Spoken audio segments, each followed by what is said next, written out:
মাকে হারানোর পর বোঝা যায় মায়ের কথা। যে সকালে তুমি ঘুম থেকে উঠতে মায়ের ডাক শোনার জন্য, আর সেই ডাক চিরদিনের জন্য থেমে গেছে। যে হাতে তোমার জন্য খাবার বানাতেন, ভালোবাসা দিয়ে মাথায় হাত বুলিয়ে দিতেন, আজ সেই হাত মাটির নিচে। যখন মা বেঁচে ছিলেন তুমি হয়তো বলেছ, মা আমি ব্যস্ত আছি, মা পরে কথা বলবো।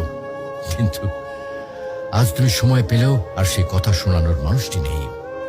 আজ তুমি চাইলে আর মাকে ফোন করে বলতে পারবে না, মা আমি পৌঁছে গেছি।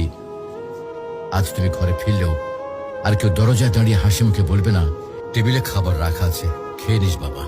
মাকে হারানোর পর বোঝা যায় তিনি শুধু একজন মা ছিলেন না, তিনি ছিলেন ঘরের আলো, জীবনের দোয়া আর হৃদয়ের শান্তি।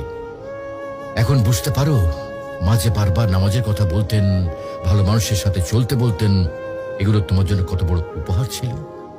প্রিয় ভাই বোন, মাকে হারিয়ে আফসোস করার আগে কদর করো।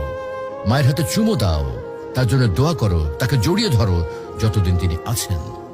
কারণ হয়তো একদিন তুমি শুধু বসে বসে কাঁদবে আর মনে পড়বে, ইস যদি মাকে আরেকবার জড়িয়ে ধরতে পারতাম। মাকে হারানো মানে পৃথিবীর সব থেকে বড় আশ্রয় হারিয়ে ফেলা। তুমি যখনই সময় পাও তোমার মায়ের সাথে সময় দাও, মায়ের জন্য দোয়া করো।